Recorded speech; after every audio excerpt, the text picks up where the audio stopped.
बुधरना बनेगा वो गाधी,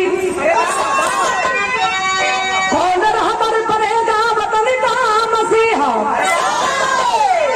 जो दिल से मिटा दे ए नफरत की आधी, कौन असमत बचाएगा अपना वका,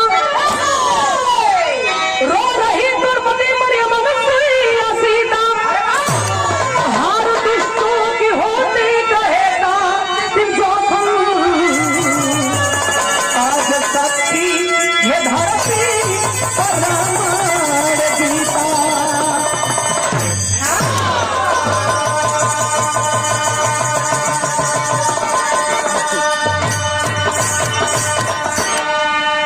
इतने लोग बैठे हैं बाबूजी, आप मंच से लेके चैनल से लेके कैसेट तक तमाम बिरहाएं आप लोगों ने सुनी ला, लेकिन एक ऐसी कहानी कि जो कलेजा कांप उठेगा।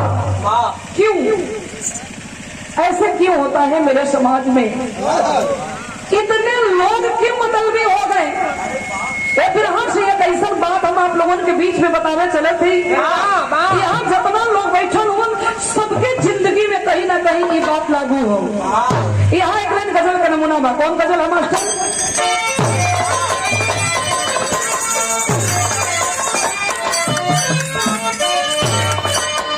यह गजल का नमूना बा, कहा नाम बा कैसे कि प्यार के मोड़ पे मिल गए हो अगर, कि प्यार के मोड़ पे मिल गए हो अगर, फिर से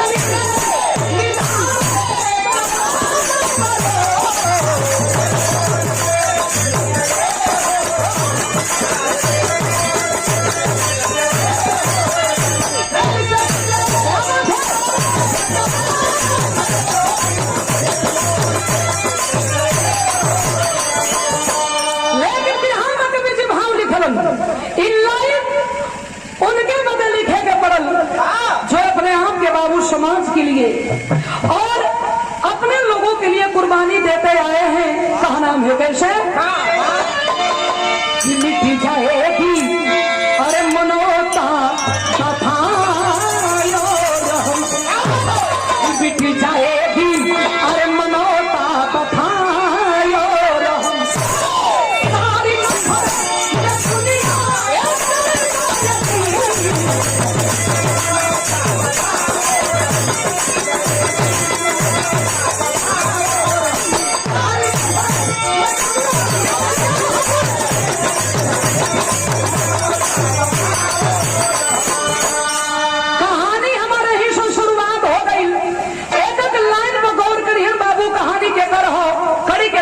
कैसे?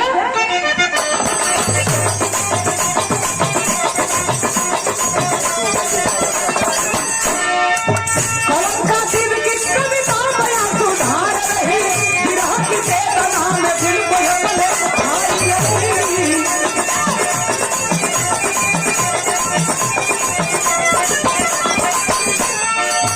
दिल दर्दी धुआं दर्दली कहानी धरा गमगीन हुई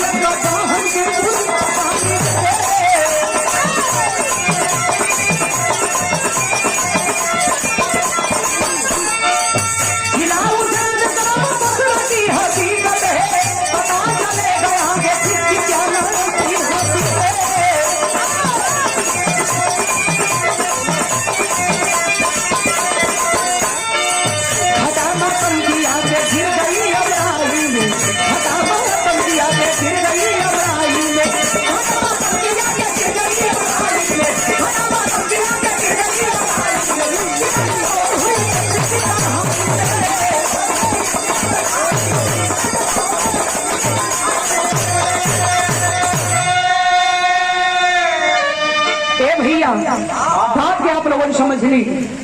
झीला मुझे ग्राम बसरा गांव के रहे वाला एक गरीब आदमी, नाम बा दशरथ मौर, पत्नी के नाम बा शांति देवी, एक बिटिया बिया, बिटिया के नाम बा सरिता, दू ठे जोड़ुआ बेटवा हुआ, बेटवन के नाम बाबू माई मीन के भारत शत्रुघ्न रखले हुआ।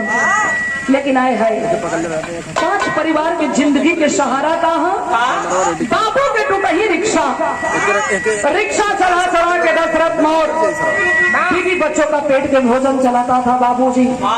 समय बीते लगल, और जब समय बीते लगल हो भैया, तो एक दिन शांति सोचे लगली कि घर में बेटी अमर सयान पड़ल भैया।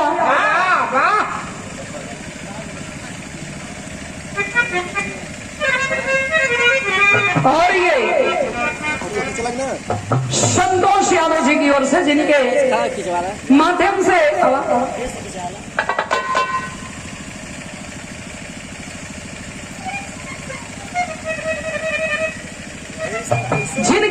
से कार्यक्रम यहाँ मन के रखल गई।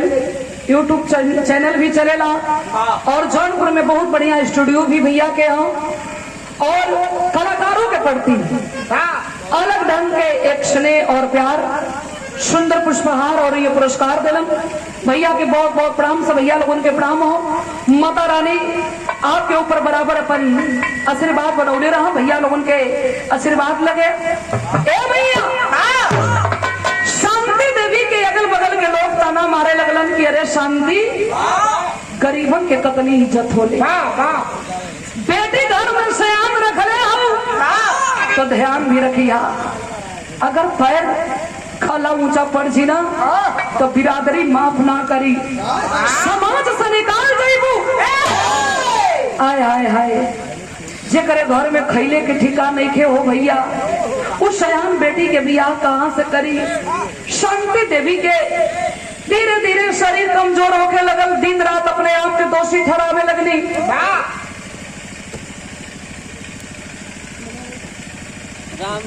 दादाजी और ये हमारे जीतू भैया के पूजनीय दादाजी हैं, हाँ, श्री राम नंदन यादव जी आदरणीय बाबूजी की ओर से ये मेरे लिए आपका इनाम नहीं आशीर्वाद है। मैं चरणों में बहुत बहुत नमन कर रही हूँ। शुभ भैया लोगों के बहुत बहुत प्रणाम। शांति देवी सोच गई थी कि गरीबी में हमें बेटी ना पैदा करे के चाहत रहल। आए हाय बाबू, एक दिन रतिया के हो भैया, जवन नमक सातों घर में बनल, बना के बच्चन के खियौली, सरिता के बोलौली, दोनों लड़कवन के बैठौले है। अकाली की है सरिता, अगर कल दिन हमें कुछ हो जी तब माई बन के हमके पोष दिया। आय हाय हाय हाय, का पता रहल कि जो माई हमसे ऐसे ऐसे बात राती में कैले बिया, बिहनवा वो माई हमार संग छोड़ दी। ए बाबू, शांति देवी के हाथ अटैक भइल, शांति देवी ये दुनिया के छोड़ देली। माई के लाश पर गिर, तीनों बेटा बेटी गिर के रहो तो उनकी माई रे, ये ठीक ना कही रे माई, हमनी के करे सहारे जियन जी रे माई। लेकिन आए हाय बाबू सहारा बनलन, 6 महीना पत्नी के मरने भइल रहल, रात बीत गिल खैले बेगर दिन बीतल हो। रिक्शा लेके ये सोचा तो उनकी शांति रहती तो केहू के घरे से भीख टुकड़ा मांग के हमरे बचवन के मुँहे गिनने वाला जुटा देती। हम अपने बच्चन के 2 दिन से भोजन ना देले ही, का भगवान, का हम बाप के फर्ज ना निभा पाई का। यही सोचत रहलन हो भैया, रिक्शा लेके हाईवे रोड पार करत रहलन, ट्रक आया और ट्रक ऐसा मरलस कि वही रोडे पर रिक्शा लेके छिटा गईलन। गांव के लोग मोटरी में अछत बचत लाश बांध के लेके घर अइलन। गांव के लोग चंदा लगा के अंतिम दाह संस्कार कैलन। सरिता रवत दिया की बार भगवान ई का कैला हो माली, माई मरल तो हम जननी की हमरे पले बाबू हुवन, लेकिन बाबू भी मर गिलन, हमनी के जियल जी कैसे। बारे वो बहना अपने भैयन के खातिर उ लड़की कैले का भी या विराह में भाव हो मास्टर।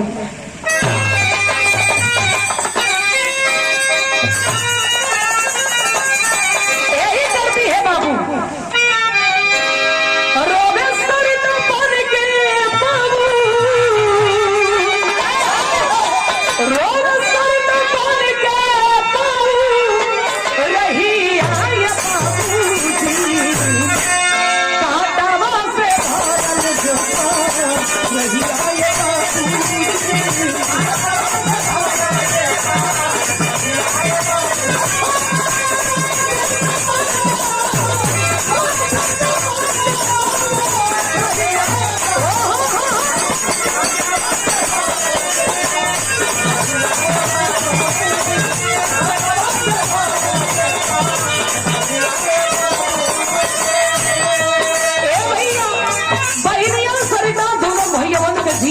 ये कैले दिया था के खातिर मांगे सरिता घूम घूम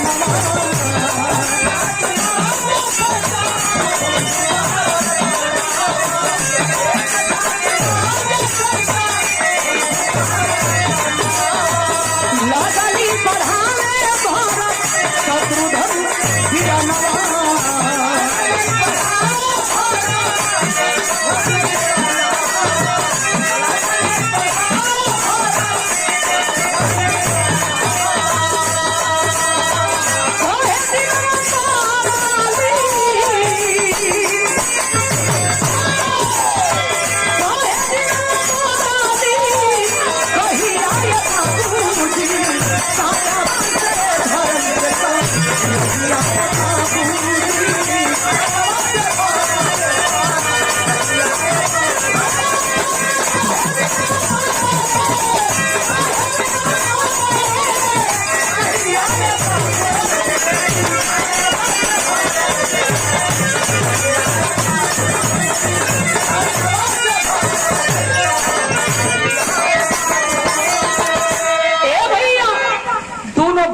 के हो बाबू जियावत बिया पोषत बिया इतना ही नहीं बारे वो बहना जंगल से लकड़ी काट काट के बाजार में बेचती थी उसी पैसे से दोनों भाई के एडमिशन करा के पढ़ाने लगी पढ़ावे लगल रुपया कम हो जाए फीस कम हो जाए तो आपसे रोड पर उतर जाए गांव में उतर जाए भैया बाबू लोगों से एक रुपया भीख मांग के दूसरे के घर के चौका बर्तन करके दोनों बच्चन के पोसे लगल जियावे लगल आपे लोगन बतावे ना बाबू कि भगवान के घर में देर है लेकिन अंधेर ना हो बारे बहनिया पढ़ा लिखा के एक भाई के इंजीनियर और एक भाई के डॉक्टर बना के और इलाहाबाद में भेज देती है कहती है कि बाबू गांव में रह के कौन काम करबा हम कुछ पैसा रख ले ही यही के पैसा यही पैसा लेके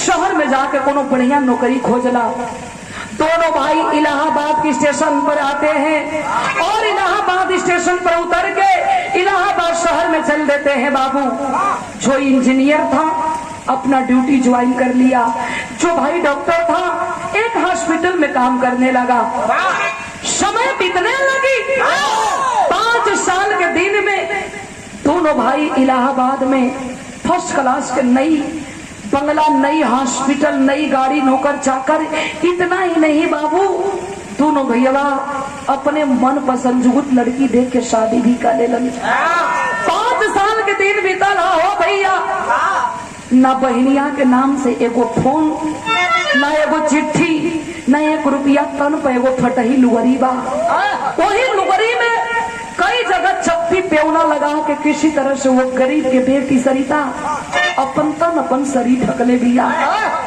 गांव में लोगों के पास जाती थी तो गांव वाले यही कहते थे कि अरे सरिता कल दिन गांव वाले तुमको यही कह रहे थे ना कि तू अपनी शादी करके अपनी दुनिया बसा ले लेकिन तू यही कह रही थी ना कि नहीं बाबू हमार तो दुनिया बस थी लेकिन हमार दोनों भाई बिखर गई हम क्या मिला रे सरिता तेरा भाई इंजीनियर डॉक्टर अपने घर में दूसरों को जिलाता है लेकिन तू एक रोटी के लिए भीख मांगती है रोती हुई दौड़ती हुई भागते हुए अपने टूटी हुई झोपड़ी में आके सोचती है कि बाहर भगवान कब ने कहा बोलन के हम ताना ठोकर सुना मन तो यह करत बा कि रेल में कट के मर जी अच्छा है कहीं नदी इनार में कूद जाई ए बाबू सोच गई कि अगर कल दिन हम मर जाए तो गांव वाले ये कही हम कि कुल छनी रहल कहीं अपन मुंह करिया कहले रहल शर्म के मारे मर गई भैया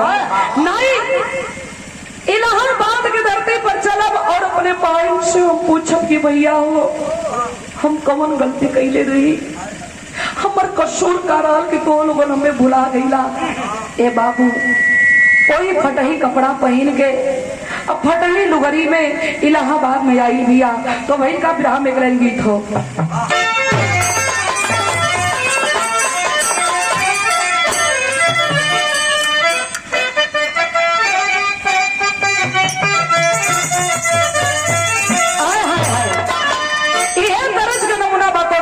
कहले बिया सेज चढ़त डर लागे मोर कोइया सेज चढ़त डर लागे मोर कोइया अरे सैया घूंघट पकड़ी बोले राजा घूंघट पकड़ी बोले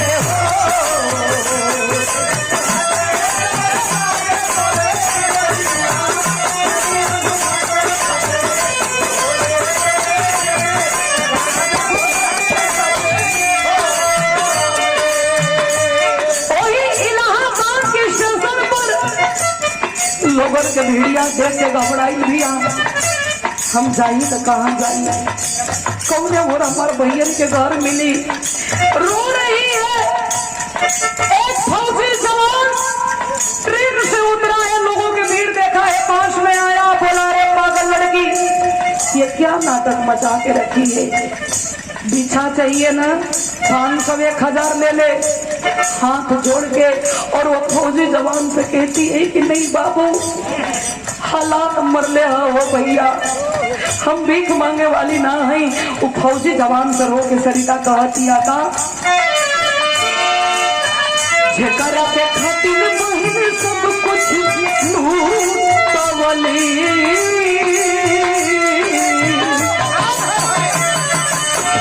जेकरा के खातिर बहिन सब कुछ लूटवली ओ भुलाई गई भाई ओ भुलाई गई भाई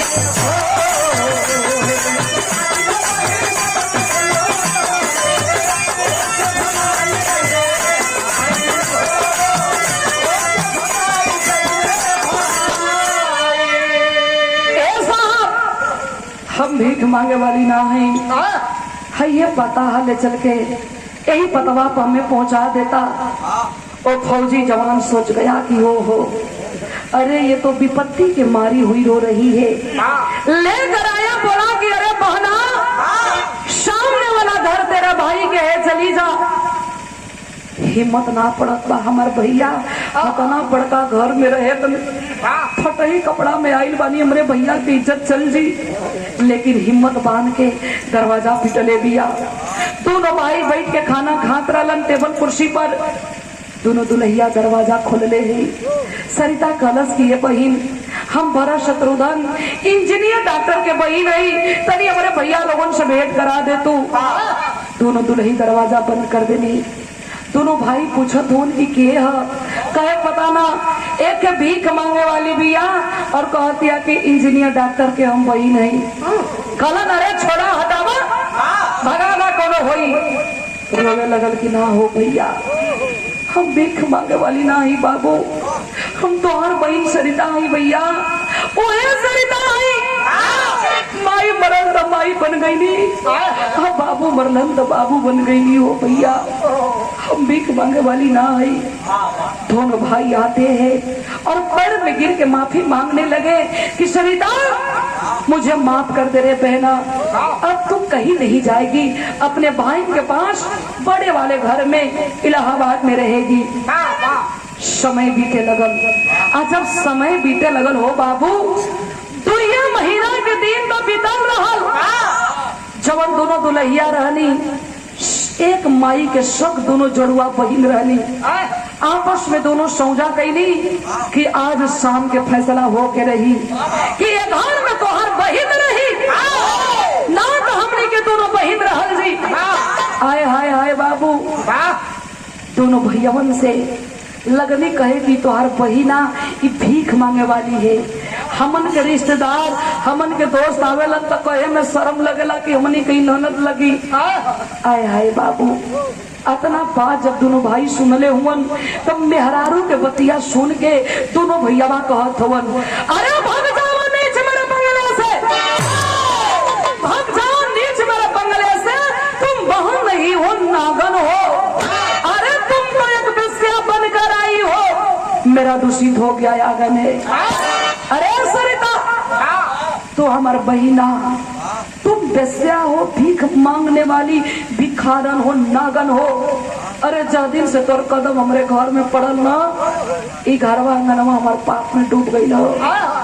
कनकन कनकन बहनिया कापत दिया हो बाबू, रोबत दिया और कहत दिया, ऐसे मत बोलो ऐ भैया, ऐसे मत बोलो ऐ भैया, ये तेरी जीभ गल जाएगी। अब जा रही है ए सरिता, कभी तेरे द्वार नहीं आएगी। का हो भैया, अरे पगला तोहन के खातिर आजीवन कुंवारी रहे के कसम खा लेनी। बाबू माई बन के तोहन के कहां से कहां हम पढ़ा लिखा के बनौनी रे पगला।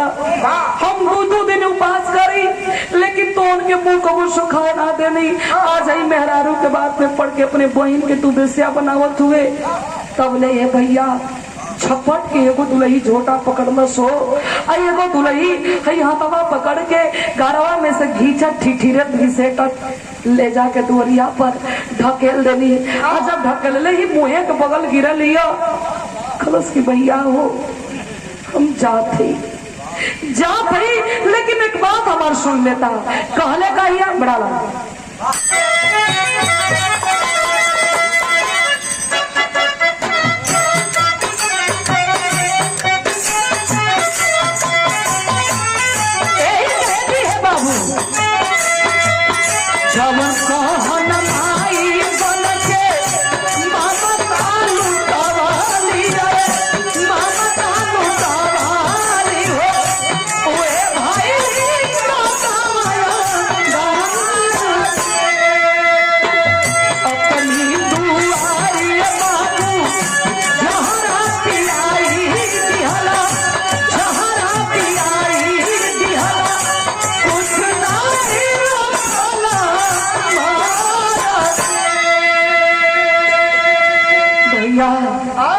खुश रहिया।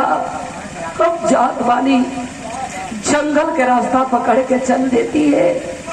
अब दुनिया में हम जी के करब का, जेकर न बाबू न माई न भाई न भौजाई क्यों न बचल। अब हम जी के दुनिया में का करब भगवान। जंगल के रास्ता पकड़ के चल देती है बाबू, और गंगा जी के किनार पे आके रोने लगी। हे गंगा माई, दुनिया के अपने आंचल में शरण देवे लो, अब अपने बेटी खातिर आंचल खोल दा माई, हमें ना जिए के। हाँ हे गंगा माई, बगल में फूल के खेत जाके एक बुढ़िया माली फूल तोड़ तोड़ के रख रही थी। सोच रही है ये लड़की तो गुस्सा में लग रही है, लग रहा है कूदने के लिए आई है। बुढ़िया मालिन पास में आ गई, रो रही है सरिता फूट फूट के, आंख के आंसू पोंछ के। आज जो ही गंगा जी में कूदे कैला सो भैया, बुढ़िया मालिन पीछे से बहिया पकड़ के खींच लेलस। सरिता झकझोर रही है, छोड़ दे मुझे, मर जाने दे, मुझे नहीं जिंदा रहना है माँ, मर जाने दे। बुढ़िया कहती है, रे पागल लड़की, आखिर तेरा दुख का है, क्यों मरने के लिए आई है। कलश के माई हमारा दुख जानत पाड़ो। दो ही भाई जेकरे बदे आजीवन कुंवारी रहे के कसम खा लेनी, वो अपने घर से हमें बेसिया बना के निकाल देलस। बुढ़िया के कलेजा फाट गई, कहती है नहीं बेटी, तुझे मैं मरने नहीं दूंगी, चल मेरे साथ। इस दुनिया में मेरा कोई नहीं है। 5 साल पहले मांग के सिंदूर उजड़ गई, आज जीवन तरसत रह गई। नहीं एक को बेटा बेटी भगवान हमें देलन ना। ए बेटी, ए फूल के माला बेच के नमक रोटी हमारे पेट के चलेला, जवन खाई तवन खियाई, इज्जत से अपने झोपड़ी में धर्म के बेटी बना के रखा। अच्छा बुढ़िया ले के चलन है तो भाई का तेरी के अंदर भाव है मास्टर।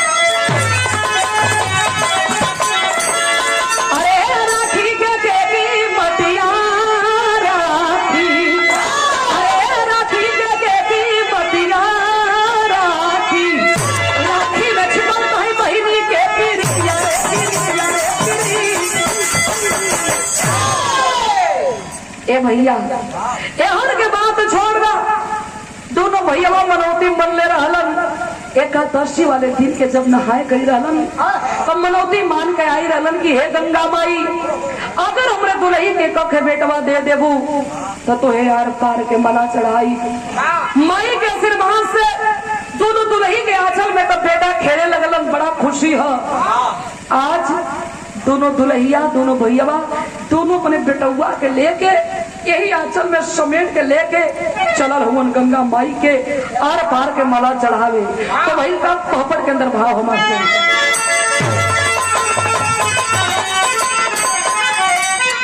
चले मनौती करने दोनों भैया दोनों लुगैया हो आय हर पार के आई भैया दोनों भैया हो।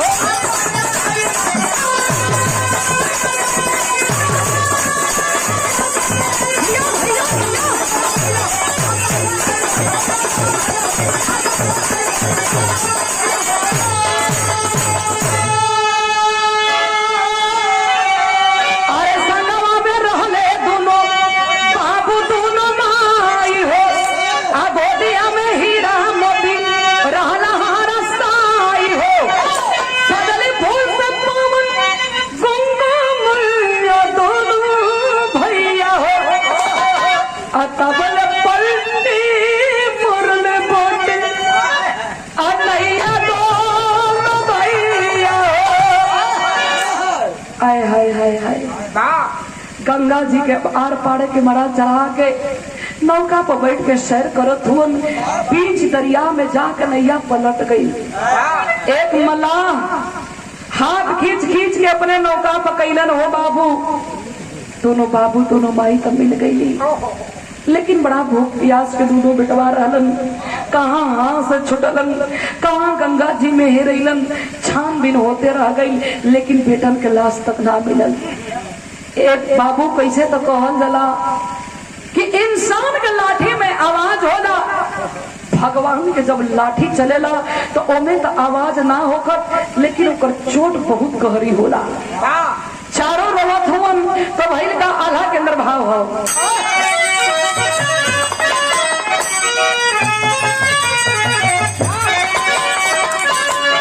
विधाना के लिखना अरे करेला दुनिया दे बाबू अरे भैया चाहे ना भैया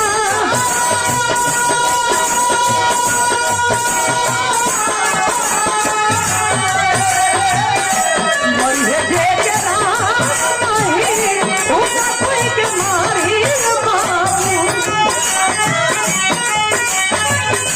ये पूजा पर आके कोई भागा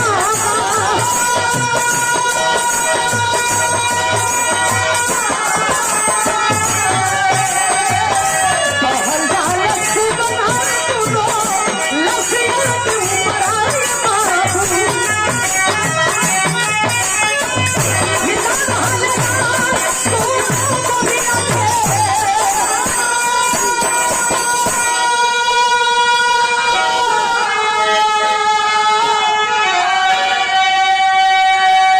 भैया हो बुढ़िया मालिन कलश सरिता लेके ये बेटी बड़ी जगह आज फूल के माला पहुंचावे के ह और तनकी हई फूलवा तू तोड़ ले आवा, हम बैठल मलवा बनावत पानी। गंगा जी के किनार पे आके फूल तोड़े लगल, प्यास लगल है, सोचत लिया कि घरे आई जाई पड़ा या काज होई। बगली में गंगा माई है, चल के 2 यजुरी पानी पीली ही एक बाद तो फिर फूल उले के घरे चलब। जब गंगा जी के किनार पर आवत हिया तब देखत हिया कि किनार पर एक मुहल मुर्दा के लाश लगल है और मुर्दा के ऊपर 2 लड़का हुआ, दोनों लड़कवा जिंदा हुआ। ममता जाग उठा, वो पगली के का मालूम बा कि काई हमरे भाई के बेटवा हुआ। गंगा जी में कूद जाती है बाबू और दोनों बच्चन के छान के लेके आई। रोवत दिया माई हो, बुढ़िया मालिन से कह दिया कि ये माई अरे एहने के मुहवा तमरे भैया जी संग लगत बा, लेकिन केहू के बेटा होता ऐसन ऐसन जौने बाबू माई के बेटा हेराइल होयन, वो बाबू माई कह के का करे कह के अपन करेजवा मनावत होई। खबर छपवा देती है थाने पर, स्टेशन पर चारों तरफ खबर दे देती है। पेपर में चारों बतिया जब सुनले हुन दोनों भैया दोनों भौजैया रोवत गावत बुढ़िया मालिन के बगीचा में अइलन। सरिता देखलस, पहचान गई।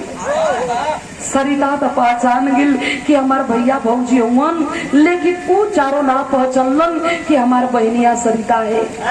कहे बाबू मत रवा हो भैया, तोहार बेटवा मही पौले रहनी, लेकिन इतना काफी पानी पी ले रहलन कि हम ना बचा पौली बाबू, तोहार बेटा मर गिलन। हाँ एक काम हम कर सकीला, जहाँ हम दफन कैले ही वो जगह ले चल के दिखा सकीला। आखिर भाई का विराह के निचोड़ में लिखे के पढ़ल कैसे?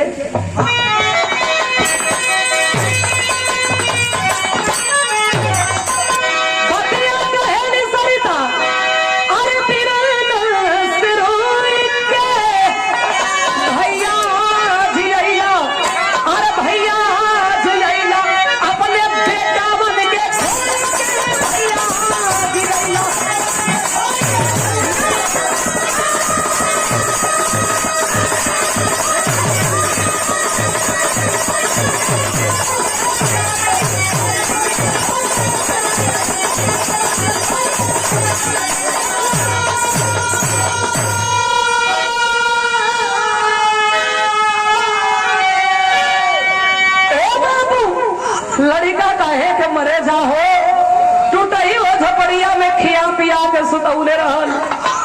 ए बाबू दोनों लड़कवा जब माई माई कह के चिरैलन, चारों दौड़ के अपने बेटवा के गोदिया में लेके चूमे लगलन। अब वहीं तक ना पहुंचलन कि आखिर ई लड़की है तो कौन।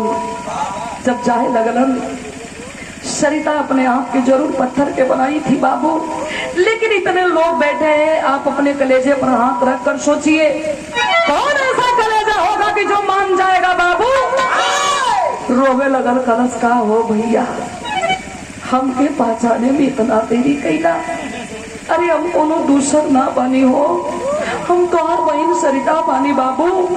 ओ है सरिता जिनके तू अपने घर से बेस्या बना के निकलने रहा। आय हाय बाबू, चारों पैर पर गिर के माफी मांगत हो कि माफ कर दा। चला हमरे संगे बुढ़िया मालिन के सरिता के लेके वापस इलाहाबाद के धरती पे अइलन और सब लोग मिलकर एक नई जिंदगी की शुरुआत कैलन। कोई आखिरी बनने भाव हो